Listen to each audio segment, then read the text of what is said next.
ये दौर था उस समय का जब क्रिकेट के इतिहास में कंगारुओं का राज चलता था। लगातार 3 बार विश्व कप में अपराजित कंगारू ये आंकड़े बता रहे थे उस समय क्रिकेट की धरती पे कंगारुओं की क्या औकात थी। साल 2003 23 मार्च को भारत एक बार फिर वर्ल्ड कप का सपना लेके ऑस्ट्रेलिया के स्टेडियम में उतरी। यह विश्व कप का फाइनल मैच ऑस्ट्रेलिया बनाम भारत के बीच हुआ। इससे पहले 2 बार विश्व कप जीत चुके कंगारुओं के पास वर्ल्ड कप जीतने का एक्सपीरियंस था, जिससे भारतीय खिलाड़ी एक बार फिर वर्ल्ड कप की दहलीज पर आकर वापस हो गए और एक बार फिर भारत वर्ल्ड कप फाइनल में आकर हार गई। जब भी भारत द्वारा 2011 विश्व कप जीतने का इतिहास लिखा जाएगा तो 2007 विश्व कप की उस आपदा के घावों का जिक्र जरूर होगा। 2003 में ऑस्ट्रेलिया के हाथों फाइनल में मिली हार की निराशा के बाद कैरिबियन में आयोजित 2007 वर्ल्ड कप में भारत ने कई दिग्गज खिलाड़ियों जैसे सचिन तेंदुलकर, सौरव गांगुली, राहुल द्रविड़ और अनिल कुंबले के लिए एक सपने जैसा क्षण माना जा रहा था। कागजों पर भारत युवा और अनुभवी खिलाड़ियों के सही मिश्रण से सजी एक मजबूत टीम लग रही थी, लेकिन उस लेख में जो बात नहीं लिखी गई थी और मैदान पर हुए प्रदर्शन से जो स्पष्ट हुआ यह वही थी कि भारतीय टीम में घबराहट के स्पष्ट संकेत थे। ग्रेग चैपल के प्रयोगों के प्रति झुकाव ने खिलाड़ियों को टीम में उनकी भूमिका को लेकर असमंजस में डाल दिया था और टीम में सामंजस्य अपने सबसे निचले स्तर पर था। नतीजा, भारत अपना पहला मैच बांग्लादेश से हार गया। बीच में कमजोर टीम बरमूडा को हराया, लेकिन अंत में श्रीलंका के हाथों एक और दिल दहला देने वाली हार के बाद भारत टूर्नामेंट से बाहर हो गई। महान सचिन तेंदुलकर का खेल यहीं समाप्त होता है। इयान बिशप ने तब कहा जब दिलहार फर्नांडो ने सचिन तेंदुलकर के स्टंप बिखेर दिए और भारत की उम्मीदों पे पानी फेर दिया। That's the end of the great Sachin Tendulkar. Bharat पहले ही राउंड में टूर्नामेंट से बाहर हो गया। खिलाड़ियों के लगभग नम चेहरे ने पूरी कहानी बयां कर दी। पुतले जलाए गए, खिलाड़ियों के सर कलम किए गए। भारतीय क्रिकेट अपने सबसे बुरे दौर से गुजर रहा था। ग्रेग चैपल ने कोच पद से इस्तीफा दे दिया और द्रविड़, गांगुली और तेंदुलकर जैसे दिग्गज खिलाड़ियों के भविष्य को लेकर आशंकाएं थी, जैसा कि उन्होंने आने वाले वर्षों में खुलासा किया। मास्टर ब्लास्टर ने 23 मार्च 2007 को अपने जीवन का सबसे बुरा दिन माना था। 2007 विश्व कप में करारी हार के बाद तेंदुलकर 2 दिनों तक अपने होटल के कमरे से बाहर नहीं निकले, क्योंकि वे अपने क्रिकेट करियर के भविष्य के बारे में सोच रहे थे। लेकिन उनके क्रिकेट के एक आदर्श के फोन कॉल ने उन्हें बिल्कुल नया नजरिया दिया और आगे बढ़ने की प्रेरणा दी। मैं बाहर था जब मुझे सर विव रिचर्ड का फोन आया। उन्होंने मुझसे लगभग 45 मिनट तक क्रिकेट के उतार चढ़ाव के बारे में बात की। उन्होंने इस बात पर जोर दिया कि मुझ में अभी बहुत क्रिकेट बाकी है और कहा आप संन्यास नहीं लेने वाले हैं। And that is when I received a call from Sir Viv saying that I know you've been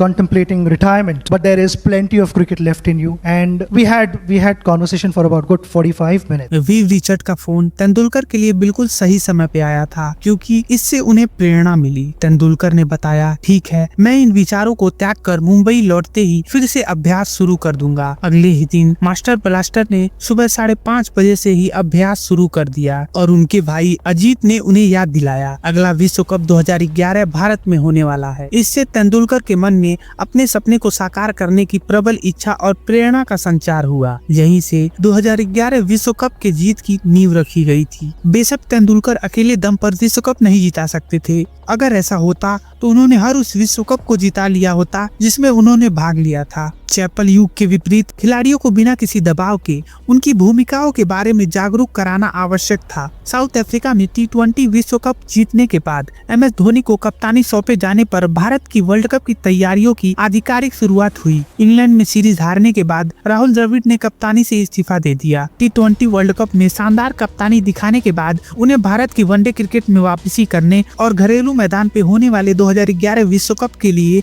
एक मजबूत टीम बनाने का दायित्व तो सौंपा गया। MS धोनी के कप्तानी संभालने के बाद जो सबसे महत्वपूर्ण काम हुआ उनमें से एक था फील्डिंग पर अधिक ध्यान देना और युवा एवं अनुभवी खिलाड़ियों के बीच सही संतुलन बनाए रखना। इसी वजह से जनवरी 2008 में ऑस्ट्रेलिया में हुए ट्राई सीरीज से पहले राहुल द्रविड़ और सौरव गांगुली को टीम से बाहर कर दिया गया। गौतम गंभीर, रॉबिन थप्पा और रोहित शर्मा जैसे खिलाड़ियों ने मिले मौके का पूरा फायदा उठाया और भारत ने फाइनल में ऑस्ट्रेलिया को हराकर टाई सीरीज जीती। सीबी सीरीज जीतने के बाद धोनी के साथ कस्टन भी शामिल हो गए और साथ मिलकर उन्होंने एक ऐसे सफर की शुरुआत की जो फाइनली 2 अप्रैल 2011 की रात धोनी द्वारा वर्ल्ड कप उठाने के साथ समाप्त हुई। इन 4 वर्षों के दौरान धोनी के अंडर में भारतीय टीम ने कई महत्वपूर्ण उपलब्धियां हासिल की, जैसे श्रीलंका को घर के बाहर हराना 2008 में 3-2 से, 2009 में 4-1 से और न्यूजीलैंड को 2009 में 4-1 से जीतना, साथ ही 3 नेशनल सीरीज टूर्नामेंट और 2010 एशिया कप जीतना। वीरेंद्र सहवाग, सचिन तेंदुलकर और गौतम गंभीर जैसे 3 विस्फोटक बल्लेबाज, विराट कोहली,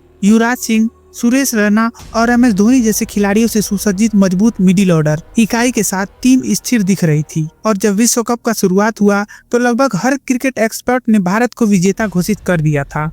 यह सिर्फ घरेलू परिस्थितियों के कारण ही नहीं बल्कि पिछले 4 वर्षों में टीम द्वारा दिखाई गई लगातार शानदार प्रदर्शन के कारण भी था। वीरेंद्र सहवाग ने तूफानी 175 रनों की पारी और विराट कोहली के विश्व कप में हाफ सेंचुरी की बदौलत भारत ने बांग्लादेश को आसानी से हरा दिया। अगले मैच में इंग्लैंड के खिलाफ सचिन तेंदुलकर ने अपना 98 अंतर्राष्ट्रीय शतक बनाया, लेकिन जाहिर खान पर भारत का पूरी तरह से डिपेंड होने के कारण 338 रनों का विशाल स्कोर बनाने के बावजूद भी मैच ड्रा पर समाप्त हुआ। भारत के पास कोई सच्चा ऑलराउंडर न होने के कारण युवराज सिंह की भूमिका बेहद महत्वपूर्ण हो गई। विश्व कप से पहले के 12 महीनों में भारतीय बाएं हाथ के इस बल्लेबाज का प्रदर्शन काफी उतार चढ़ाव भरा रहा। उनकी फॉर्म और फिटनेस दोनों ही खराब हो गई थी। भारत को विश्व कप जीतने के लिए युवराज सिंह का बल्ले और गेंद से शानदार प्रदर्शन करना जरूरी था और हुआ भी कुछ ऐसा ही। युवराज सिंह ने अपने पूरे करियर में हमेशा की तरह इस बार भी शानदार वापसी की। युवराज का प्रभाव इतना जबरदस्त था कि सुरेश रैना जैसे खिलाड़ियों के प्रदर्शन किसी के ध्यान में ही नहीं गया।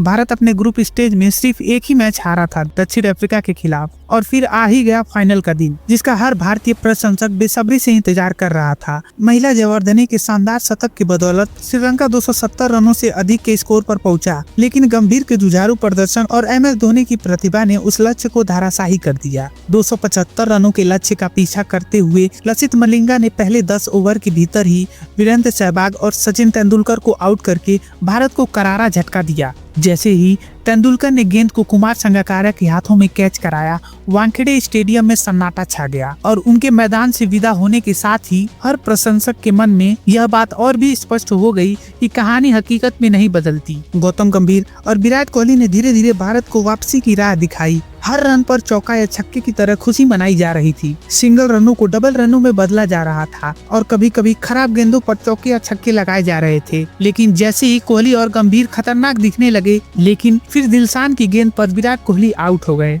और फिर आया वो मास्टर स्ट्रोक। सभी को उम्मीद थी वो स्ट्रोक युवराज सिंह के बल्ले से आएगा, लेकिन उनकी जगह MS धोनी आए और उन्होंने एक यादगार पारी खेली। धोनी ने गौतम गंभीर के साथ मिलकर 109 रनों की महत्वपूर्ण साझेदारी करके रन चेस को मजबूत किया। दोनों ने बारी बारी स्ट्राइक बदलते हुए ढीले गेंदों पर चौके भी लगाए। गंभीर 97 रन बनाकर तिसारा परेरा की गेंद पर बोल्ड हो गए, जिससे वर्ल्ड कप में उनका शतक पूरा होने से चूक गया। लेकिन धोनी ने युवराज के साथ मिलकर भारत को लक्ष्य के करीब पहुंचा दिया और जैसे ही कमेंट्री बॉक्स में रवि शास्त्री ने कहा, भारतीय कप्तान ने 28 साल के लंबे इंतजार को लॉन्ग ऑन के ऊपर से विशाल छक्के के साथ खत्म किया और पूरे स्टेडियम और देश को खुशी से झूमने पर मजबूर कर दिया। सपना साकार हुआ और हर खिलाड़ी के लिए इसका क्या महत्व था उनकी भावनाओं के साथ झलक रहा था। 2007 में श्रीलंका के खिलाफ हार के बाद तेंदुलकर संन्यास लेने पर विचार कर रहे थे। 4 साल बाद विश्व कप ट्रॉफी उनके साथियों द्वारा उनके कंधे पर उठाकर ले जा रही थी, जो इस बात का प्रमाण है कि कभी कभी पारियों की कहानी सच हो जाती है। आपको हमारी ये वीडियो कैसी लगी कमेंट बॉक्स में जरूर बताएं। मिलते हैं अगली वीडियो के साथ।